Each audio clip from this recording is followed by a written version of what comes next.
la puissance de la croix. Nous savons que, en fait, il y a une puissance à la croix du calvaire.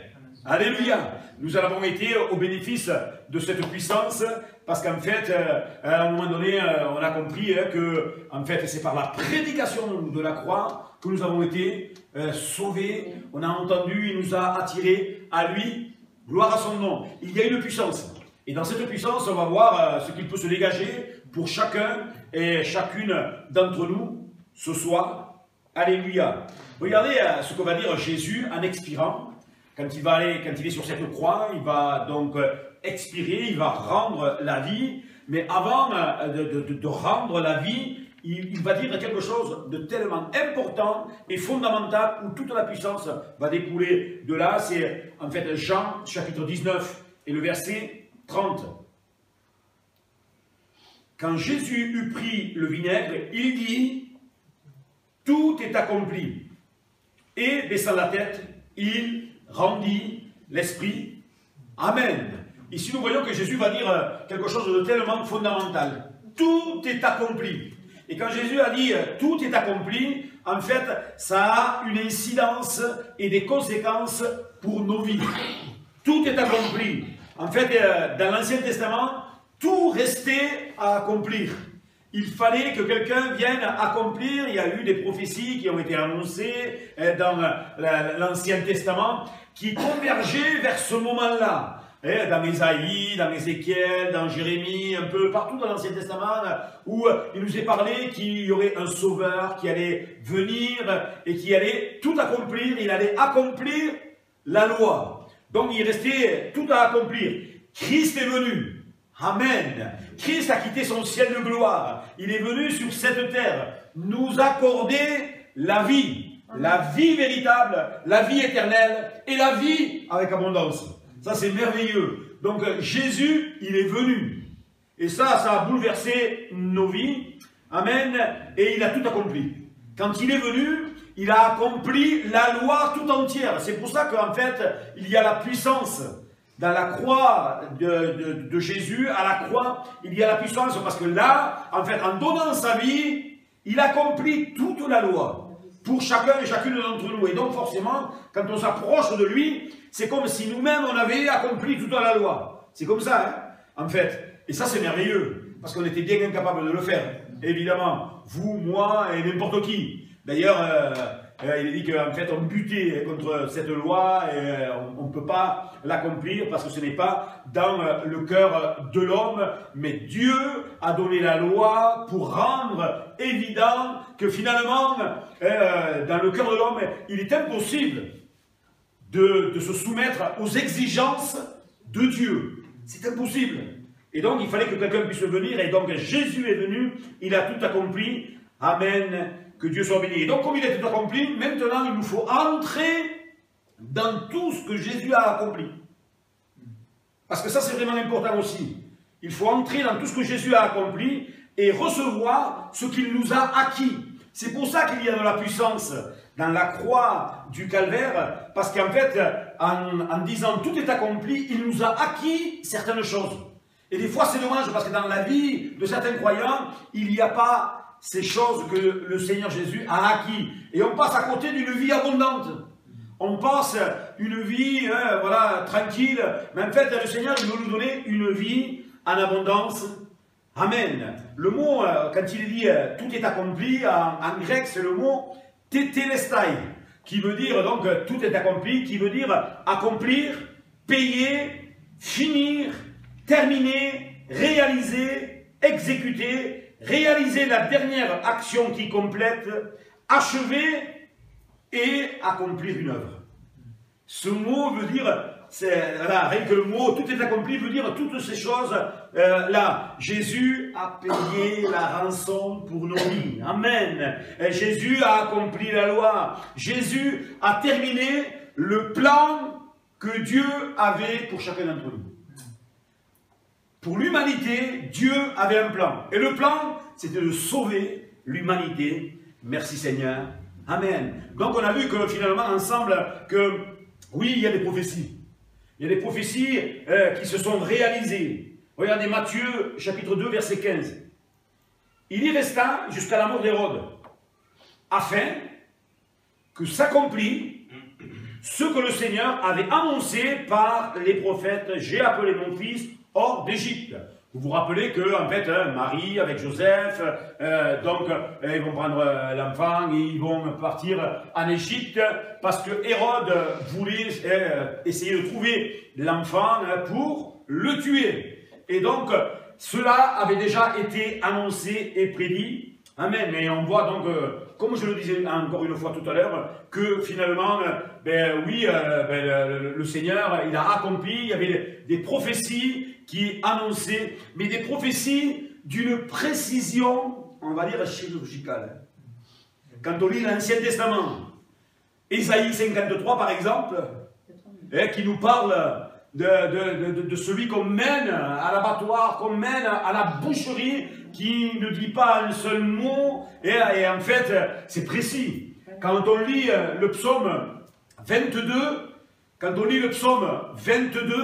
en fait, on s'aperçoit que là aussi, il est dit toutes les paroles que Jésus a dit à la croix du Calvaire, quand il est dit mon Dieu, pourquoi m'as-tu abandonné? Et puis, il y a comme une expression, et c'est Jésus qui parle, donc tout a été accompli, donc il y a eu par rapport aux prophéties.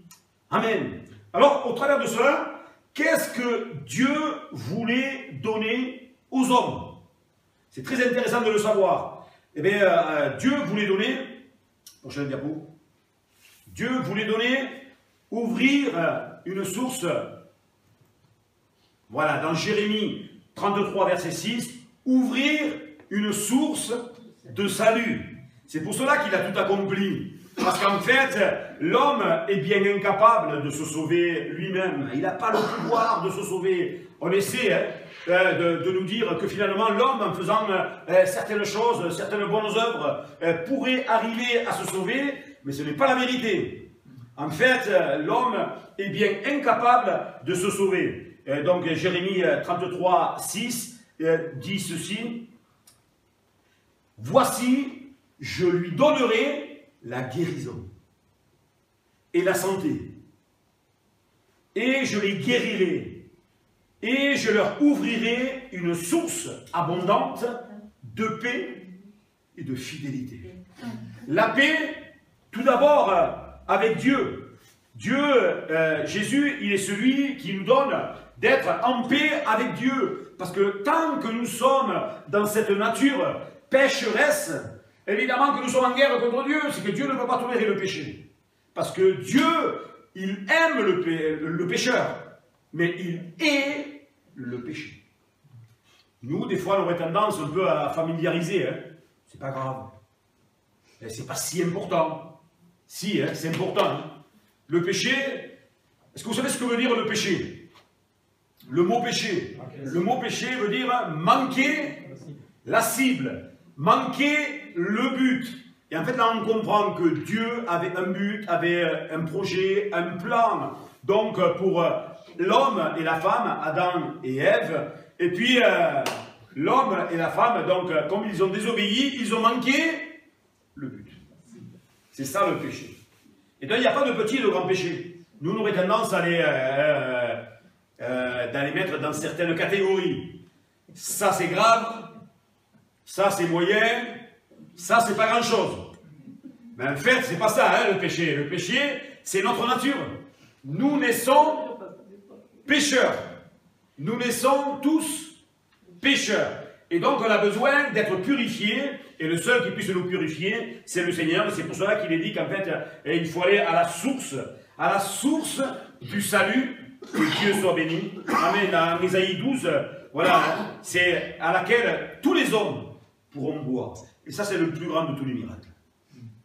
C'est qu'en fait, il n'y a pas de condition pour venir à cette source. Il n'y a pas de condition, on va dire, sociale. On peut être riche, pauvre. On peut être blanc, noir. Bon, je le dis souvent, quand on est malade, vert pâle.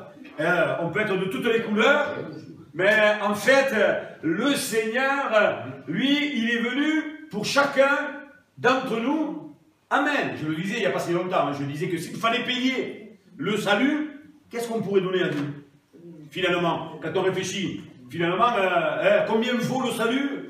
L'âme de quelqu'un, combien ça vaut? Qui pourrait mettre un prix dessus? Alors on remercie le Seigneur parce qu'en fait, le Seigneur, lui, il a répandu sur tous les hommes et tous les hommes peuvent venir boire. Et c'est pour ça que Jésus va dire que celui qui a soif vienne à moi et boive. Et quand on boit, on est désaltéré. On n'a plus envie d'autre chose. On n'a plus jamais soif pour autre chose. On a besoin donc du Seigneur pour le salut et pour cela, chaque être humain doit venir boire à la source. Amen. En fait, ce que le Seigneur voulait donner, c'est pour ça qu'il a tout accompli, Jésus à la croix du Calvaire, ce qu'il voulait donner aussi, c'est le Saint-Esprit répandu sur ceux qui sont sauvés. Ça, c'est merveilleux. C'est merveilleux de savoir qu'en fait, le Saint-Esprit va survenir sur nous. Donc, l'effusion à la Pentecôte, on sort d'un week-end de Pentecôte, hein. Donc l'effusion du Saint-Esprit, ça c'est bon, hein, parce qu'en fait, le Saint-Esprit de Dieu vit en nous. Savez-vous que vous êtes le temple? Le temple du Seigneur. Donc il est dit 2 fois dans le livre des Corinthiens, l'apôtre Paul dit, mais oh les Corinthiens, et vous ne savez pas que vous êtes le temple du Saint-Esprit? Parce qu'on aurait des fois tendance à ne plus s'en rappeler. Nous sommes le temple du Saint-Esprit, c'est pour cela qu'avec notre temple, le corps qui est le nôtre, on ne peut pas faire n'importe quoi. On doit le préserver, parce que c'est à la gloire de notre Dieu. Amen. Et puis nous voyons dans Hébreux 8 aussi une alliance basée sur un cœur nouveau et un esprit nouveau. Ça nous fait rappeler que dans Ézéchiel, il a dit qu'il changerait le cœur dur, et il nous donnerait un cœur de chair. Alléluia. Que Dieu soit béni. Ensuite, comme Jésus a tout accompli à la croix du Calvaire, il nous dit, vous avez tout pleinement en Christ. Tout pleinement en Christ. Henriette, elle est tellement dedans que... Allez, il faut signer dessus, hein? Voilà, merci. Vous avez tout pleinement en Christ. Regardez Colossiens 2,10. Vous avez tout pleinement en lui, qui est le chef de toute domination et de toute autorité. Vous avez tout. Et c'est le mot tout qui est important. On a tout. Tout ce qu'il nous faut. Tout ce dont nous avons besoin. Nous avons tout en lui. Pleinement en lui. Parce que Dieu est un Dieu d'abondance. Quand il donne, en fait, quand il nous remplit, on est plein de tout ce qu'il nous donne. Quand il donne la paix, il ne nous donne pas quelques centilitres de paix. Quand il nous donne l'amour, il ne nous donne pas quelques centilitres d'amour. Mais en fait, il nous inonde de toutes ces choses. Et c'est bien vrai que quand, par exemple, on a goûté à l'amour de Dieu, quand on le compare avec tout ce qu'il y a dans le monde, ben, en fait, c'est bien fade. Ce que le monde a proposé, mais même l'amour de notre famille, l'amour de notre conjoint, des enfants. Mais quand on goûte à l'amour de Dieu, c'est autre chose. C'est une dimension au-delà. Parce que le Seigneur veut nous donner en abondance. Que Dieu soit béni et glorifié. Amen. Et en fait, il est dit aussi que vous avez tout pleinement en lui. C'est Jésus. Jésus seul. Ne l'oublions jamais. Il n'y a pas d'alternative. Jésus seul. En fait, il est le chef de toute domination. Il est à la tête de l'Église. L'Église est le corps. Christ est à la tête. Un corps sans tête, je vous laisse imaginer la scène. Hein. Pas terrible. Hein. Et puis, ouais, il peut pas vivre en fait, tout simplement. C'est pour ça que des fois, il n'y a pas la vie dans certains endroits, parce qu'en fait, il n'y a pas Christ. Et assurons-nous que Christ soit toujours, qu'on suive toujours, qu'on marche toujours après Christ. Parce que tant qu'on marchera après Christ, alléluia, alors on est sûr de ne pas nous perdre, on sera près de lui, que Dieu soit béni. Donc il n'y a plus rien à accomplir. Il n'y a pas d'œuvre, il n'y a pas quoi que ce soit que nous ayons à faire. Quand Jésus dit qu'il a tout accompli, c'est qu'il n'y a plus rien à accomplir. Et l'homme, qui ne se contente pas des paroles de Dieu, qui essaie de trouver une alternative, ben il se dit non, quand même, en faisant, ou alors en passant par quelqu'un d'autre. En fait, on ne trouvera jamais dans la parole de Dieu. Jamais, jamais et jamais. Parce qu'en fait, il n'y a plus rien à accomplir parce que Jésus a tout accompli. D'ailleurs, c'était le seul. C'est lui seul qui était capable de l'accomplir. Il y a eu des bonnes personnes dans ce monde qui ont traversé ce monde, lesquelles on a gardé des mémoires. Des bonnes personnes qui ont fait des belles choses. Mais même eux, ben, en fait, c'était des pécheurs. Hein.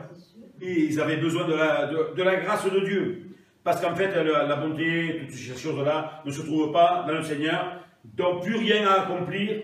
Et en fait, il faut la recevoir par la foi. La foi vient de ce qu'on entend.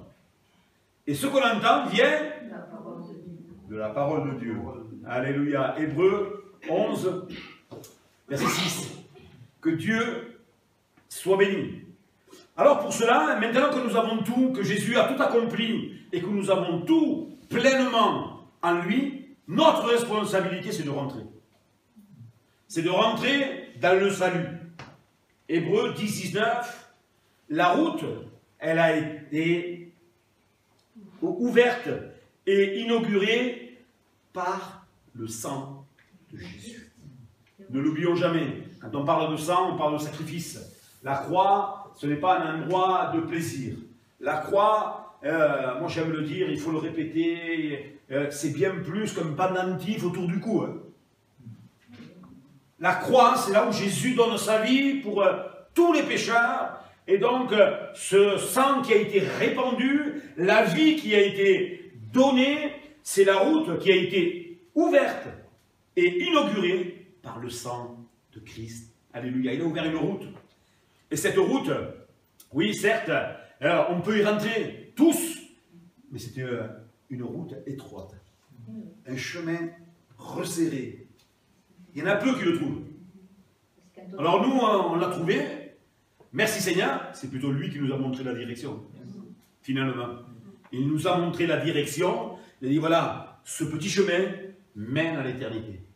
Et pourtant on voit que dans le monde, plusieurs voient le chemin large et spacieux. Mais ce chemin, il conduit à un endroit. Il conduit à un endroit terrible. Et quand on lit dans la parole de Dieu, quand il y a un descriptif de cet endroit, c'est terrible. C'est un endroit où il y aura des pleurs, des grincements de dents, il y aura des regrets éternels. On regrettera et on se dira, mais mince, quelqu'un m'avait parlé, un jour on m'avait dit ces choses-là, je n'ai pas voulu écouter. Vous pouvez le retrouver dans Luc chapitre 16, où il y a donc Lazare et le riche qui étaient là. Les deux vont se retrouver. Donc Lazare, on va venir le chercher, l'autre aussi va mourir parce que c'est le lot de chacun. Hein. Alors j'ai une nouvelle ce soir. Hein. Bon, elle n'est pas terrible, hein. Il faut la dire quand même. Parce que vous savez qu'on va mourir.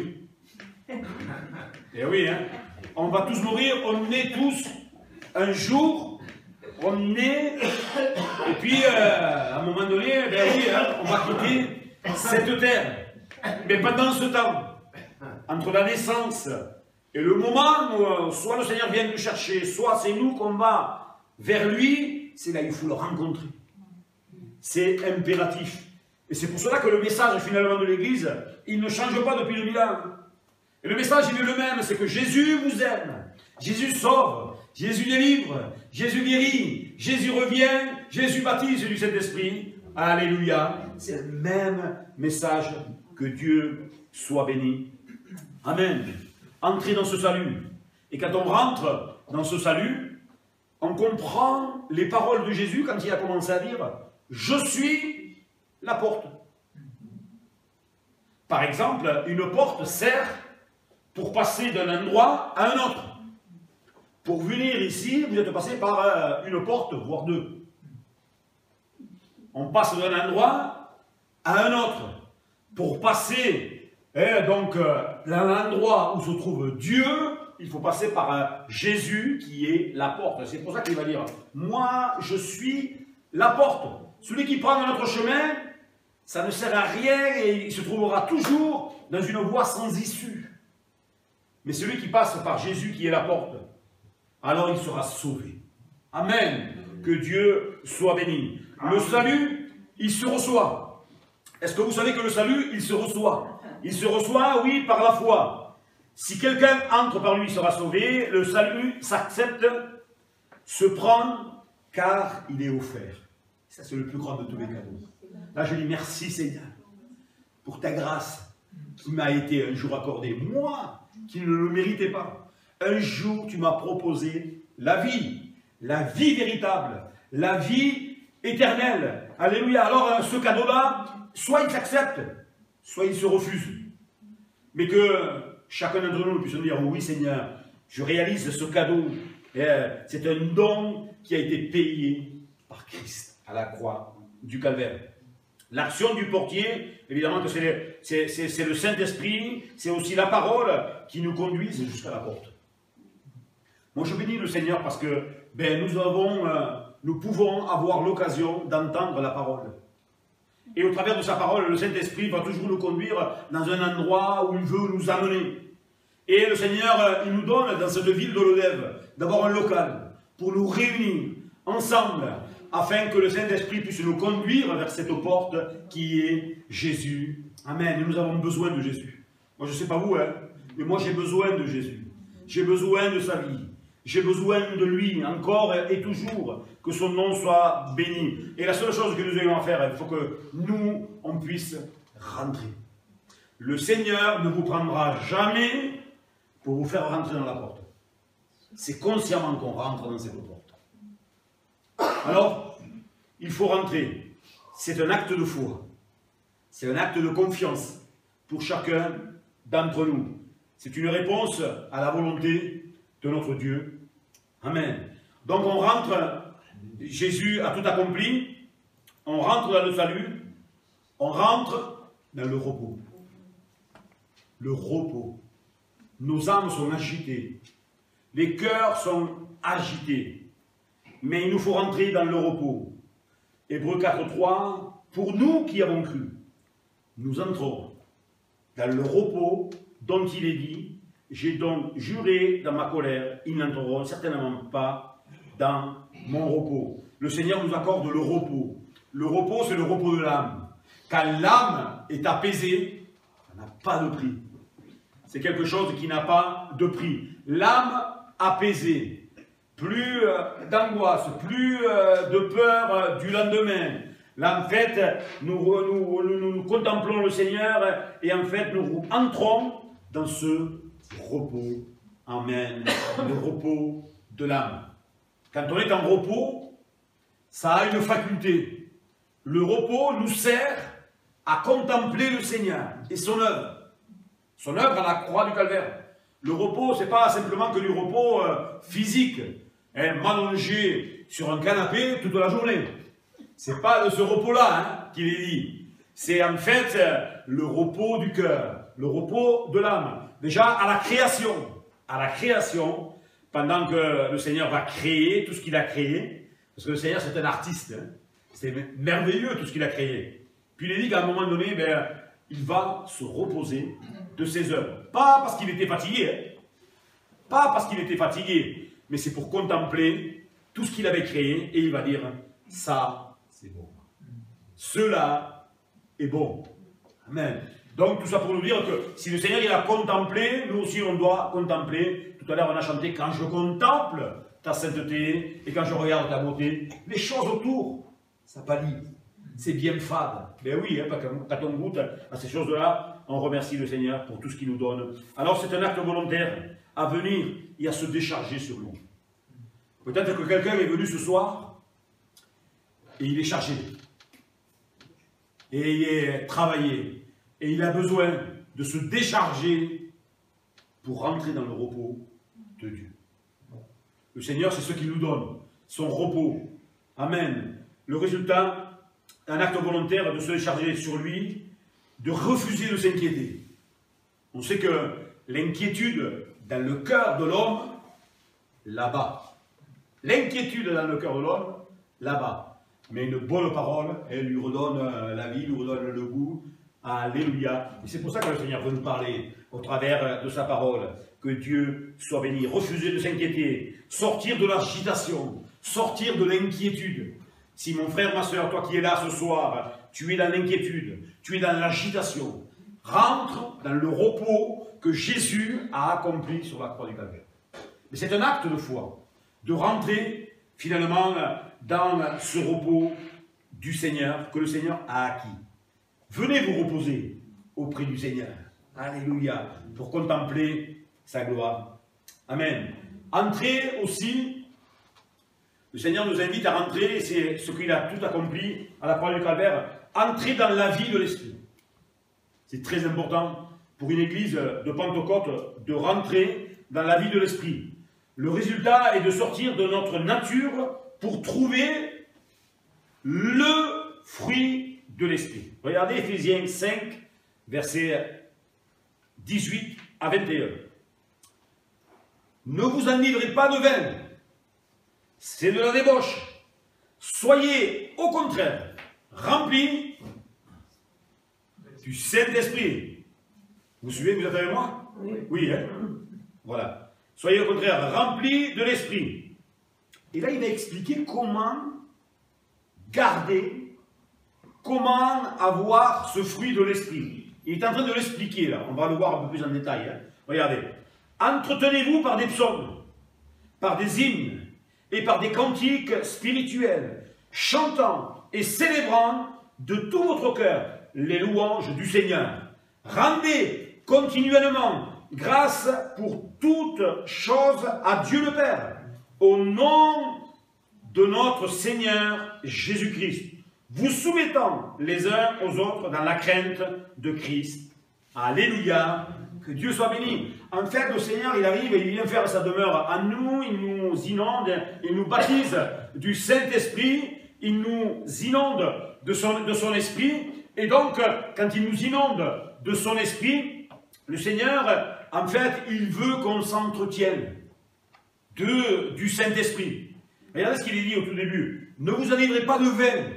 Alors, est-ce qu'il parle du vin de la boisson? En fait, là, il est en train de dire, ne vous enivrez pas des choses qu'apporte le monde. C'est ça hein, qu'il est dit ici. C'est les choses que le monde veut vous donner, qui finalement ne satisfont pas notre cœur. Mais il dit, mais au contraire, ça c'est un bon conseil. Soyez remplis de l'Esprit. Alors, chacun d'entre nous, est-ce que vous êtes remplis du Saint-Esprit?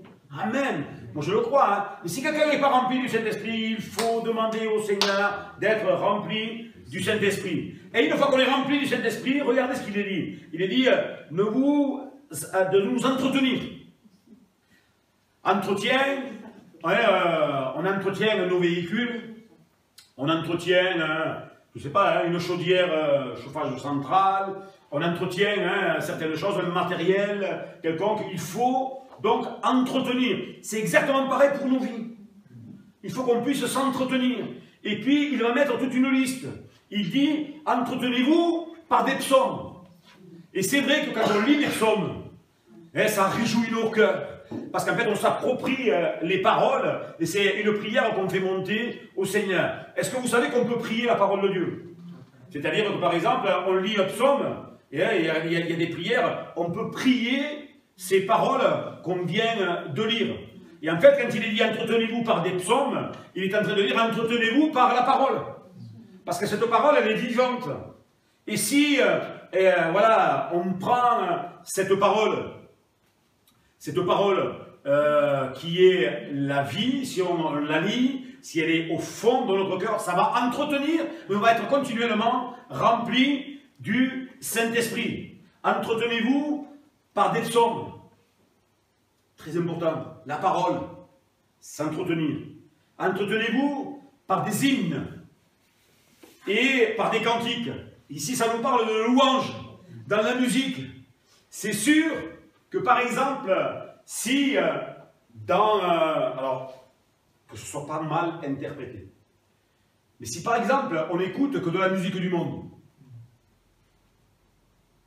si c'est essentiellement tout ce qu'on écoute. Ben, c'est sûr que finalement, s'il vous plaît, tout à l'heure. Donc, quand on écoute de la musique du monde, en fait, on est en train de s'alimenter de choses qui sont néfastes. Alors, ça ne veut pas dire qu'il ne faut rien écouter. Hein. C'est pas ça. En fait, ici, c'est un conseil pour dire, mais en fait, si tu veux être continuellement rempli du Saint-Esprit, chante des cantiques, des hymnes, à la gloire de notre Seigneur. Et si on fait ces choses-là, alors certes, on va s'entretenir. Vous et moi, ça nous est déjà arrivé, hein. Un moment comme ça, peut-être de détente, on met un chant, une louange, un hymne, et là, ça va nous mettre en connexion avec le Seigneur. Eh oui, hein, ça vous est déjà arrivé. Eh oui. Alors faisons-le le plus souvent possible. Moi, je me souviens, hein, Henriette est là pour vous le dire aussi. À un moment donné, mes enfants, il n'y avait personne qui était au Seigneur. Personne, mes beaux-enfants, mes enfants, donc mes belles-filles, mon beau-fils, personne était au Seigneur. Puis Henriette, elle me disait, bon, quand ils viennent, je souhaiterais que tu mettes de la louange. Alors on le faisait. Régulièrement, quand ils venaient, on mettait de la louange. En sourdine, mais on mettait de la louange. Ben, petit à petit, hein, ils ont fait leur expérience, ils ont rencontré le Seigneur. Mais voilà, il y a eu un cheminement qui a été fait. Alléluia, gloire à Dieu. Nous savons, hein, vous et moi, que dans la louange, il y a une puissance. Quand on traverse des moments difficiles, quand on est dans la tristesse, dans l'abattement, si à un moment donné, on revire de face et qu'on se dise, je décide de louer le Seigneur, malgré les circonstances, il va se passer quelque chose de tellement merveilleux. C'est que le Seigneur va venir et il va siéger avec nous. Il est dit que Dieu siège au milieu des louanges de son peuple. Dans la louange, moi je le comprends comme ça, hein, je ne sais pas comment vous le comprenez. En fait, quand il y a la louange, Dieu prend le siège, il se met au milieu, il est là, il écoute son peuple le louer. En fait, c'est ça. Et c'est tellement beau. J'ai vécu des expériences, on a vécu des expériences avec Henriette dans la louange. Et j'ai fait de la louange, j'ai servi dans mon église, dans la louange, je conduisais la louange, je le faisais. On a vécu des moments merveilleux dans la présence du Seigneur. Juste une histoire qui nous est arrivée avec... on avait eu un gros souci, donc le pasteur, sa fille, avait été diagnostiqué avec, écoutez ça, un cancer, donc une tumeur dans le rein de la grandeur d'une bouteille de vin. Rendez-vous compte. On reçoit cette nouvelle, donc là on se dit, on va à l'église, on va prier. Et à un moment donné, dans la prière, ça c'est l'intercession, hein, on prie pour quelqu'un d'autre. Dans la prière, à un moment donné, ça s'est tourné en louange. Et là, alors c'est dur de l'expliquer, hein, de vous le dire là comme ça. À un moment donné, on a senti un déclic. On a senti que dans la louange, le Seigneur était en train d'agir ailleurs. Ce pourquoi on avait prié, le Seigneur était en train d'agir, la petite, là maintenant, je ne sais plus, 14, 15 ans, elle doit voir là maintenant, et elle est en bonne santé. Merci Seigneur. Gloire à Dieu. Alléluia. La louange. Frères et sœurs, vous m'avez entendu dire plusieurs fois, il faut qu'il y ait de la louange vivante. Il y en a un qui prie, l'autre il enclenche derrière. Voilà, en fait on est venu pour louer. Il faut louer de tout notre cœur. Amen. Que Dieu soit béni. Je vais même vous dire que quand on est bien, on s'est levé du bon pied. C'est facile de louer. Mais quand on est dans la difficulté, quand on s'est levé du mauvais pied, quand on se dit, tiens, ce matin, je ne louerai pas, je n'ai pas envie. Est-ce que ça, c'est à la gloire de Dieu? Mais non, hein. Donc prenons la résolution de se dire, je veux louer le Seigneur. Alors pour continuer à s'entretenir, il est en train de dire, rendez continuellement grâce au Seigneur. Ne l'oublions jamais. Rendons grâce à Dieu. Rendre grâce, c'est remercier. Je te remercie, Seigneur, parce que tu m'as donné la vie. Je te remercie, Seigneur, parce que tu t'es fait connaître à moi. Je te remercie, Seigneur, parce que je suis une créature merveilleuse. Alléluia. Tous les matins, je me regarde dans la glace et je dis, Seigneur, quelle créature merveilleuse que tu as fait. Non, c'est pas vrai. Mais pourtant la parole de Dieu, elle nous invite à ça. Hein. Elle dit, je te loue parce que je suis une créature merveilleuse. Que Dieu soit béni. Amen. Et regardez, peut-être quelque chose que moi, personnellement, je ne sais pas vous, hein, pour entretenir et être rempli et entrer dans la vie de l'esprit, moi je ne voudrais pas penser à ça. En fait, soumettez-vous les uns aux autres. Pourquoi? Parce que le Seigneur nous connaît. Il sait que finalement, quand on est en communauté, ben, comme il y a de l'ego au milieu de nous, ben, ça veut prendre le dessus. Et le Seigneur, il est en train de dire là, soumettez-vous, mettez-vous sous quelqu'un d'autre. Et si on fait cela, alors le Seigneur va nous bénir. Hein. Oui, le Seigneur, il va se glorifier dans nos vies. Par contre, si on veut écraser les autres, vous vous rappelez hein, de cette histoire où les disciples vont dire Seigneur, et ils discutaient pour savoir qui était le plus grand. Pour savoir qui était le plus grand. Le Seigneur va dire, ben, c'est qui va être le plus grand? Ben, qui commence déjà à servir. Hein. Et donc être le plus petit. Que le Seigneur nous aide hein, à comprendre ses paroles. Et finalement, quand on y réfléchit, est-ce qu'il y a quelqu'un de grand? On est tous pareils. On est tous égaux. Je le disais. Attendez. Et donc, en fait, on est tous égaux devant le Seigneur. Moi qui suis là, je suis pareil que vous. Sauf qu'à un moment donné, le Seigneur, voilà, à un moment donné, voilà, et il lance un appel pour un service spécial. Voilà. Mais au niveau du Seigneur, c'est exactement pareil. Au niveau du salut, on est pareil. C'est pour ça que, en fait, l'apôtre Paul dit maintenant, il n'y a plus ni juif ni grec. Parce qu'en fait, il n'y a plus d'hommes, il n'y a plus de femmes. Quant au salut, nous sommes égaux. Là, il parlait de salut. Hein. Il n'est pas parlé d'autre chose. Parce que je lis ça, parce que finalement, des fois, on se sert de ce verset pour dire, regardez, maintenant, voilà, tous pareil. Non, il y a un ordre bien établi hein, de la part du Seigneur. Hein. Là, je parle par rapport au service, aux dons, au ministère dons que le Seigneur donne. En fait, l'autorité, c'est l'homme, c'est comme ça. Voilà, et puis la femme, c'est pas quelqu'un qui est écrasé par l'autorité, c'est quelqu'un qui aide ensemble. Et celui qui a la responsabilité, c'est l'autorité, se soumettre les uns aux autres. En fait, un mot pour comprendre le mot soumettre, c'est de le prendre à l'envers. Se mettre sous, en dessous. Tant qu'on sera en dessous, le Seigneur nous élèvera. Et si on est au-dessus, il nous rabaissera. C'est certain. Alors, soyons de ceux et de celles qui se soumettent. Et le résultat de tout ça, avec Jésus qui a acquis toutes ces choses à la croix du Calvaire, eh bien, il va y avoir le fruit de l'Esprit. Et ce n'est pas les fruits de l'Esprit, c'est le fruit de l'Esprit.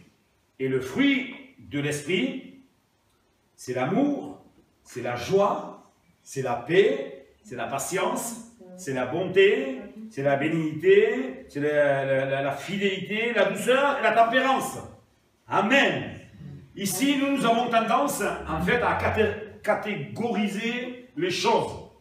C'est-à-dire, voilà, l'amour, la joie, la paix, c'est bon, la patience, on passe, la bonté, voilà, la bénignité, le service, plus ou moins, la fidélité, bon, quand j'y pense, la douceur, pourvu qu'on ne me casse pas les pieds, sinon, je suis doux, on a entendu, mon caractère, c'est comme ça, bon, et puis, la tempérance, un coup chaud et un coup froid. On connaît hein, des personnes comme ça. Quand je travaillais avec quelqu'un, il était lunatique en fait. On arrivait, on s'était quitté la veille. Allez, salut, allez, on se faisait la bise, à demain. Il arrivait à la demain, il ne parlait plus à personne. Qu'est-ce qu'on lui a fait? En fait, il était comme ça. Voilà, c'était. Bon, il n'était pas au Seigneur, mais voilà, il avait besoin du Seigneur. Mais regardez, est-ce que vous avez vu avec moi que ce n'est pas les fruits de l'Esprit? C'est un seul fruit. Il faut que ce fruit, il soit en nous. Amen. Et donc, sur les remplis du Saint-Esprit, il y aura toutes ces choses en nous. Que Dieu soit béni. En Jésus-Christ, Dieu nous dit oui, c'est la conclusion. Jésus nous dit oui et amen. À nous de lui répondre amen. Que Dieu soit béni. 2 Corinthiens 1:20, toutes les promesses de Dieu, ce sont oui en lui. C'est donc aussi par lui que nous disons à Dieu l'amen pour sa gloire. Alléluia. Comprenons, chacun d'entre nous, qu'il y a une puissance à la croix du Calvaire. Tout ce que nous avons lu, c'est ce que Jésus a acquis à la croix du Calvaire, et c'est pour nous. Et c'est à nous de dire oui Seigneur, je veux, amen, viens Seigneur et donne-moi toutes ces choses, je dois m'emparer de toutes ces choses. Que Dieu nous bénisse, chacun d'entre nous. Alléluia. Amen. Nous te bénissons Seigneur, merci pour